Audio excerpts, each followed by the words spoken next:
best advice? My number one bit of advice would be don't hang around with L&D. If you really want to be successful and all your reference points are about this great new project, we're doing this learning, we're doing this wonderful content development, we're doing this program, that is not interesting to people outside L&D. So be interesting to people outside L&D. How do you do that? Well, the term I use is do your fieldwork. Welcome to the Rogue L&D Hot Shots podcast, a short podcast allowing you to meet some of the brilliant folk driving people performance and development forward in an informal and human way. My name's Tom Bailey, award-winning L&D leader and passionate maverick for all things development. Join me as I ask just 10 questions of some of the industry's most innovative and interesting people. Tell us about yourself. Hello, my name is Nigel Payne, and I run a company called nigelpayne.com, and I work with organisations all over the world, helping them become a little bit more human, a little bit more human-centred and focused on getting the best out of their people, because I firmly believe that if you can get the best out of your people, your performance will go through the roof, essentially. What are you passionate about? What I'm passionate about in L&D, well, it used to be technology. I'm an ed tech person from way back. I was actually chief executive of the Scottish Council of Educational Technology, and I turned it into an entirely digital operation. We made some pretty good software for learning. But what more and more impacts me now is people. Just building organizations where people can flourish.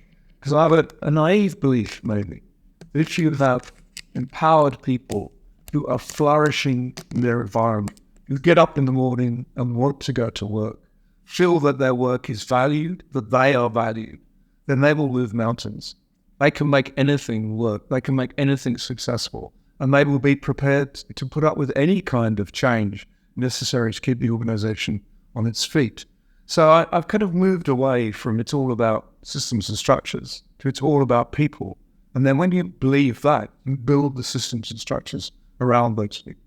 So I'm very, very keen to spread that message because I don't think enough people listen to it. Or it's seen as marginal or peripheral or just kind of, this is all nice stuff. I actually think it's core to business success. What's the best L&D you've seen? When I was in the BBC, when I arrived, eLearning had the worst reputation ever. And there was we had something like 200 packages online, and they were all just click, text and click, because the system wouldn't accommodate anything more. So I canned all of those. I took them all off. They're actually doing worse service than if we just left them. And I had to get a network that was capable of delivering and distributing video-based material all over the world, wherever the BBC was. And it was just a low priority. I remember going to the head of technology and saying to him, we need to do this. He said, yes, and I've got 65 other things that we need to do. You're low priority. And so I did a kind of slightly devious scheme. I went to the CEO, I had regular meetings with him, and I said to him, Greg, you do these briefings, and every month you put one of them on video. And I said, do you realise that we copy 1,200 VHS videos, put them in envelopes and set them all over the world? So that the last person to receive your briefing is pretty much the first person to receive the next briefing. And I said, you can't think this is a good idea. He said, well, what alternatives are there? I said, well, if we had a really good network that could handle video, everyone could get it instantly. He said, what? How will we do that? He said, well, I think your head of technology would have great ideas. He said, bring it in.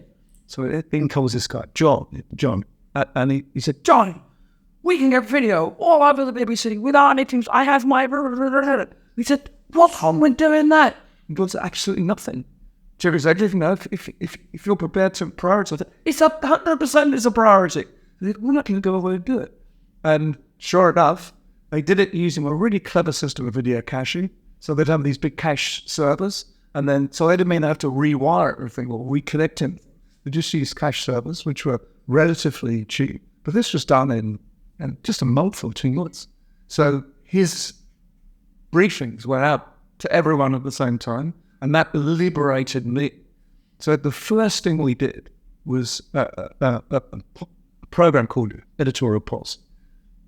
Not the world's most exciting topic.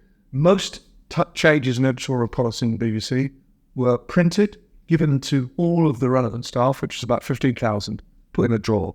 No one ever looked at them until there was a crisis and they went, oh, should we have broken them? Oh, we've really done it now. So everything was retrospective. So what we were charged with doing was getting the editorial policy inside people's heads, not in a drawer. So the way we did it was to do it scenario-based. These people hated e-learning. Oh, we're not going to do e-learning.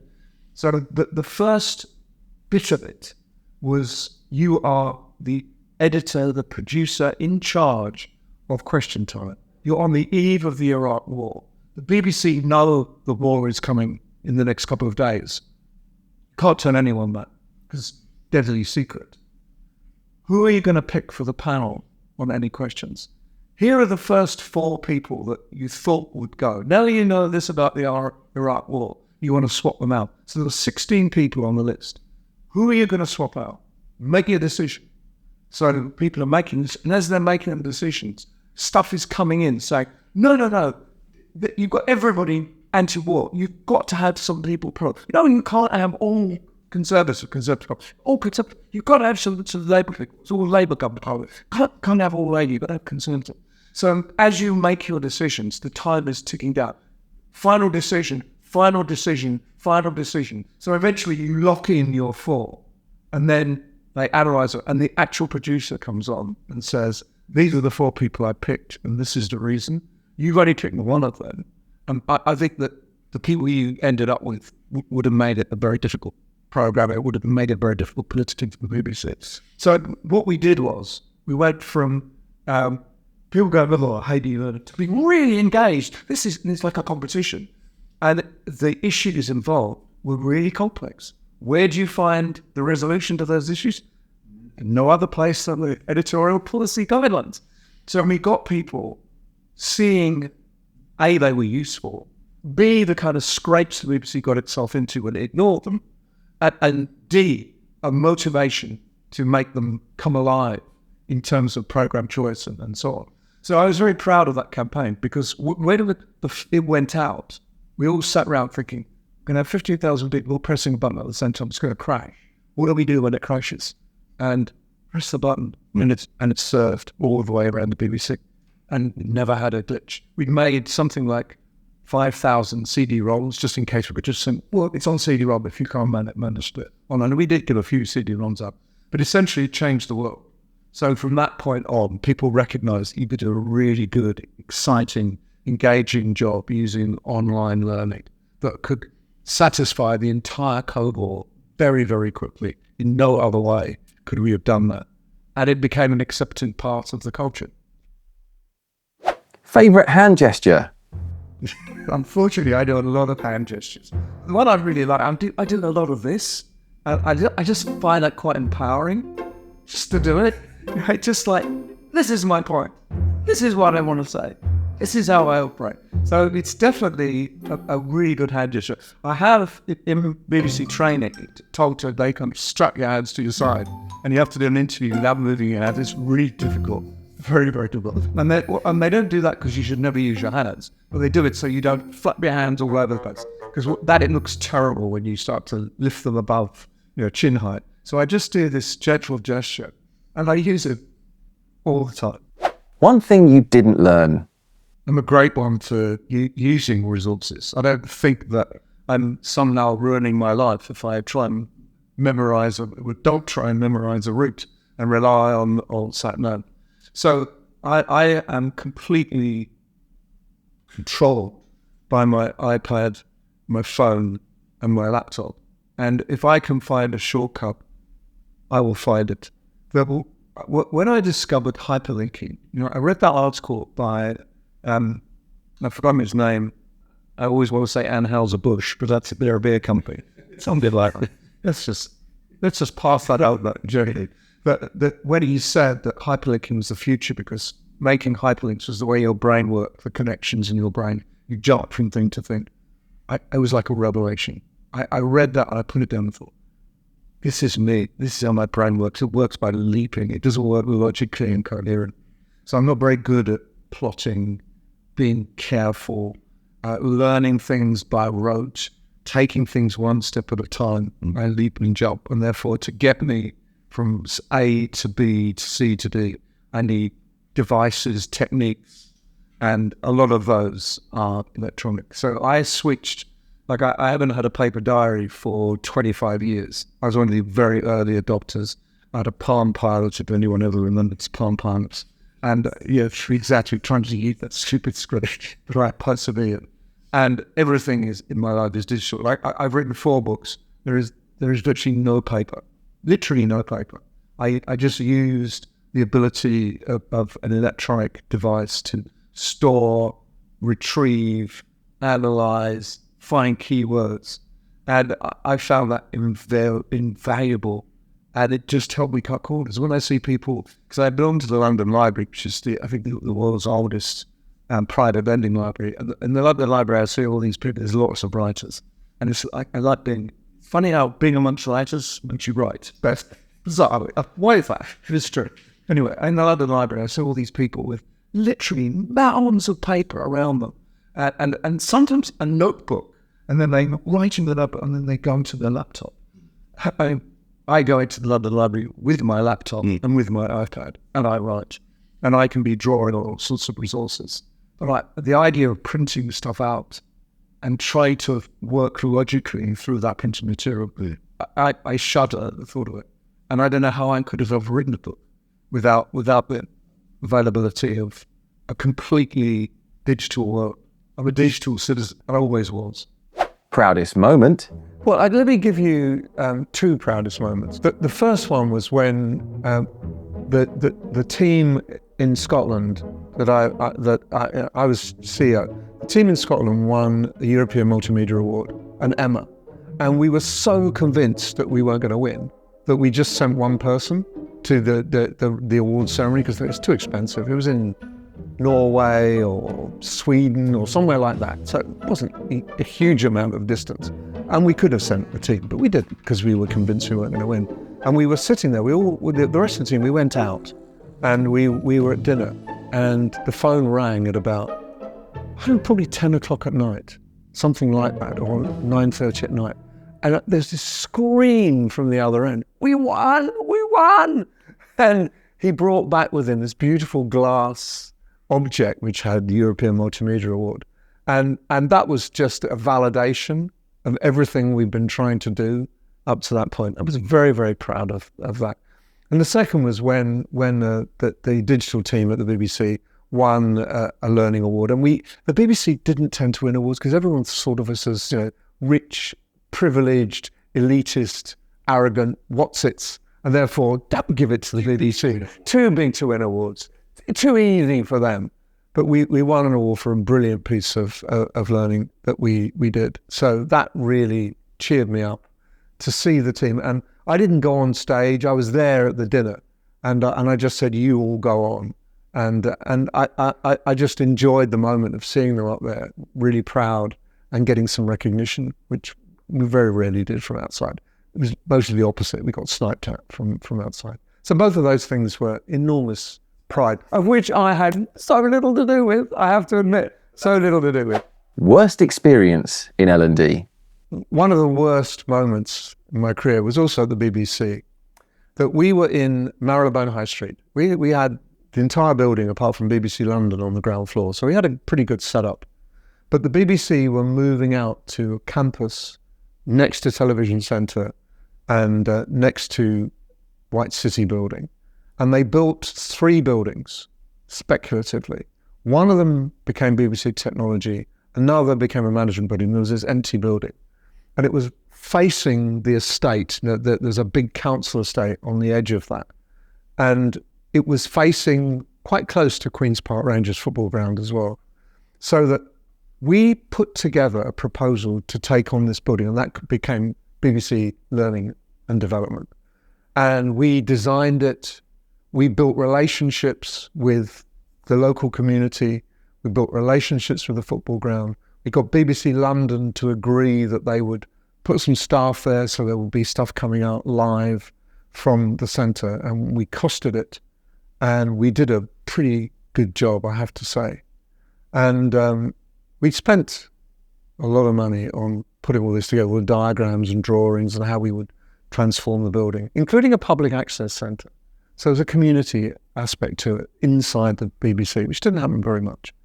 And the final hurdle was the BBC Property Committee. They had to approve it. So I went to that and I put the case forward, and the chairman and everyone else listened. They said, this is a really good proposal. Well done. This is very professional. And we can't see any reason why we should prevent this. And as they were about to sort of go, sold, the door opened and in came the finance director, John Smith. He said, have you got to the BBC Learning and Development yet? They said, we're just approving it. And he said, no.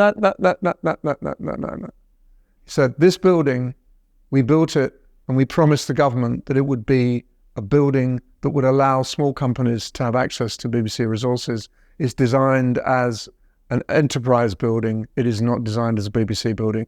You have to reject this. So the chairman said, but this is a great proposal. You have to reject it. So the chairman said, okay, rejected. So I walked out and there were 3 or 4 staff. How do we get on? I went, it was rejected. And John Smith, the finance director, came out and he put his arm around me and said, Nigel, I'm really sorry. We should never let it go this far. I'll do something for you. Don't you worry. I realise how disappointing this is. Best celebrity moment. I think without doubt is meeting Michelle Obama. I loved Michelle Obama and we got on really well.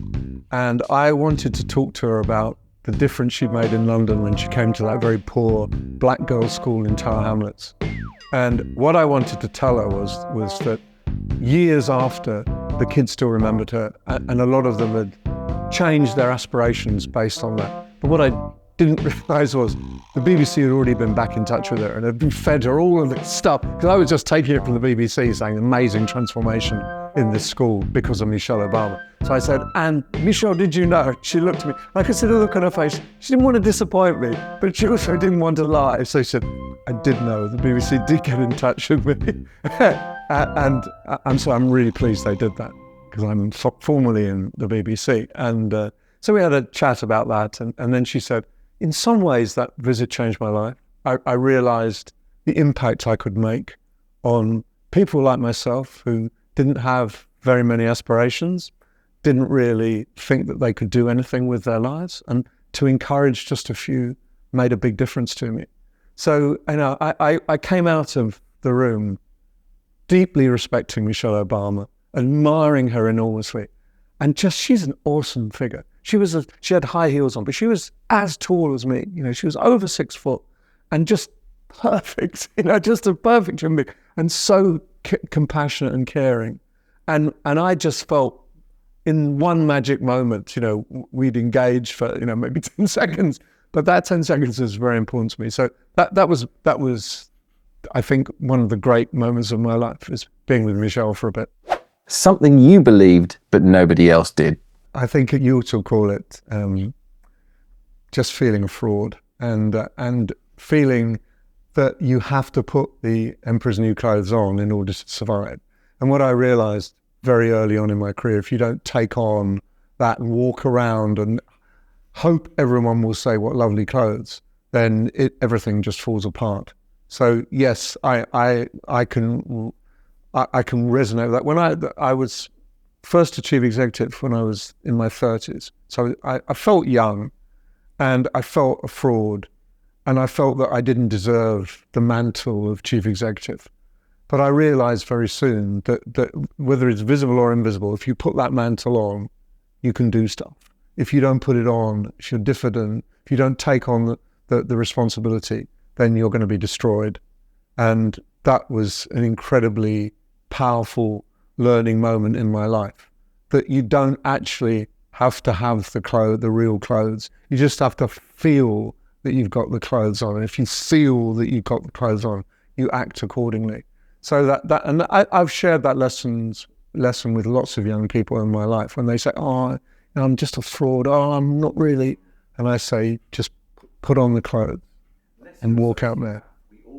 Yeah, but we do. It's human nature. Yes, it is completely human nature, and you just have to live with it. You have to live with that. And the people who are arrogant, oh, look at me, are usually the ones not worth talking to. The people who've never suffered, never been humiliated, never failed, they're not so interesting as those who've come through it. And I always associate with those people who've been beaten up a bit. I've been beaten up a bit in my time. I came from a very poor background, and I suffered because of that. And in some ways I still am. I was judged in the BBC because I didn't go to Oxbridge or any of those things. I wasn't part of that elite, and I've never been part of any elite. So I sympathise with people, and I can definitely see the imposter syndrome at work, and I can definitely offer them advice on how to counter that. Best advice? My number one bit of advice will be, don't hang around with L&D. That if you really want to be successful, and all your reference points are about this great new project, we're doing this learning, we're doing this wonderful content development, we're doing this program, that is not interesting to people outside L&D. So be interesting to people outside L&D. How do you do that? Well, the term I use is do your field work. Get out there, talk to people, understand the beating heart of the organisation you work for, understand the real blockers that stop good people doing good work.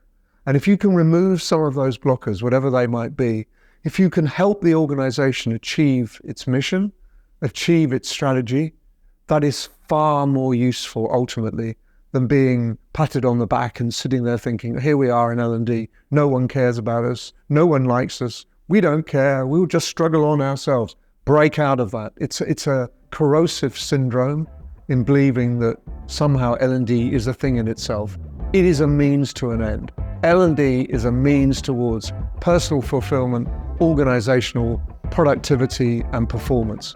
It's all about performance, and you can't do that sitting in a cupboard with your mates. You can only do that by getting out there and understanding profoundly the organisation that you're part of. And once you can do that, the sky is literally the limit. You can do what you need and you can transform. That's a fundamental belief, and that would be my best advice. Thank you to our guest and to you for listening. If you want to boost the impact of your organisation's people development practices, I'd love to connect. You can find me at thomasbailey.co. Alternatively, you can look me up on LinkedIn.